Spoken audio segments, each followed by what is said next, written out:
So, Bad Batch, Season 2, finished. Wow, what a finale. A lot of unexpected turns in the last two episodes, and wow am I crushed. Spoiler warning for everything Bad Batch, by the way.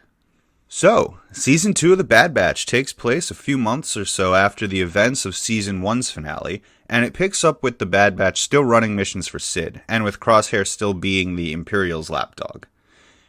The season as a whole focused primarily on 2 points. Firstly, the overall Imperial plan for the clone troopers now that the Clone Wars have ended. And secondly, how the Bad Batch is supposed to adapt to this new reality.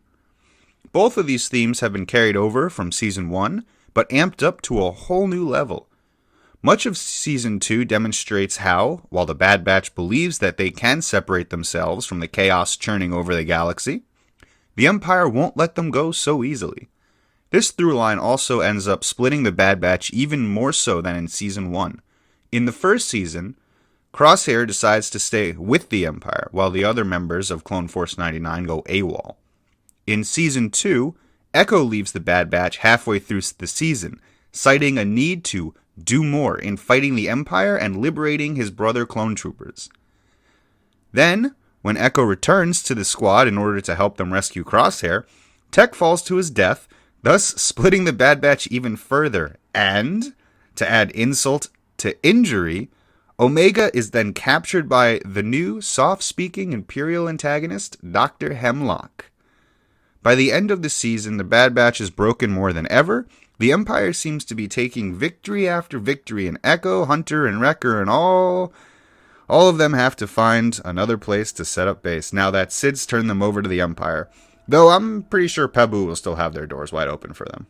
Alright, so, the good. Season 2 of The Bad Batch has a lot of amazing elements in my opinion. The animation and the way in which the environments come together are some of the best I have seen in any medium, hands down. The attention to detail is on another level, I swear. I especially loved how we can see the individual paintbrush lines on the Bad Batch's armor. All of the settings look stellar. I was especially impressed with the beauty of Coruscant and Pabu, and the haunting sceneries of Dooku's abandoned Sereno Castle, and the hallways of the science vessel where the clone Zillo Beast escaped. Mount Tantus was also always a sight to be seen. I would love to visit that planet, but, not as a patient. For the most part, the dialogue was fine. It stood, in my opinion, above the dialogue of the movies, and in many ways of the Clone Wars too, but it fails to match the depth and subtlety of the dialogue that we saw in Andor last year. In terms of characterization, I thought The Bad Batch Season 2 was great. The expressions of all the characters throughout the season were a treat to behold, and such a wonderfully subtle way of expressing characters' evolving traits and beliefs, without having to explicitly bring them up in dialogue. The highlights, in terms of amazing facial expressions this season, were definitely Hunter and Crosshair, whose characters may not speak too much, but whose animated facial expressions brought forth so much development and insight into their well-being and states of mind. The 2 episodes that stand out to me, for examples of this, are Solitary Clone and Entombed. In terms of plot, I thought much of this was well fleshed out and flowed. I especially loved how the show uses tone to establish certain emotions and expectations within the audience. For example, the episodes that had the Empire as the primary antagonist had much more focus than the episodes that focused on other missions. The tonal shift between these 2 types of episodes caused whiplash in some instances, especially when going from Solitary Clone to Faster. This made those deeper and darker episodes feel extra deep and dark, though. This style of storytelling also genuinely displayed how the Bad Batch's true mission should be fighting back against the Empire, rather than going on treasure hunts or doing discount pod racing. I also loved how the plot developed throughout the season. The Bad Batch starts out how they are for most of Season 1, running errands for Sid. But by the end of Season 2, though, everything has changed, and very, very much for the worst. The Bad Batch is broken, without key members, without a home, and just overall broken. for lack of a better word, by the Empire. Crosshair especially, going from a promising Imperial Spec Ops agent to essentially a lab rat on Mount Tantus. I loved it. The show is, this is the show that just keeps giving it, and I am here for wherever the plot takes our Bad Batch next. So, the bad. While there is not much I believe I had an issue with this season, there are a few ways in which the show fell a little short for me.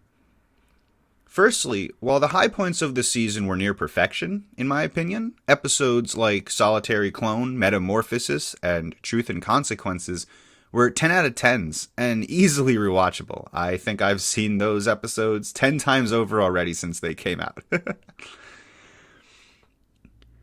Some of the episodes this season fell flat, though, and in fact, flatter than some of the episodes of Season 1. Faster and The Crossing, while not bad pieces of television by any means, just did not feel as rewatchable, though calling them filler would be a discredit to the very real emotional beats that were progressed throughout these episodes. Speaking of emotional beats, I was not happy with how they handled Crosshair and the rest of the Bad Batch's relationship with Crosshair this season. There was very little mention of Crosshair from the other members of the Bad Batch, and even less in terms of Bad Batch inquiry into where Crosshair even was this season.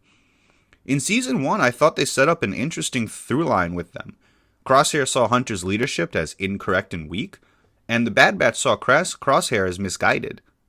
In Season 2, we basically got nothing about those threads, again, despite the fact that they'd been set up pretty explicitly in the first season. Overall, however, I think this season was pretty amazing through and through. So, in conclusion,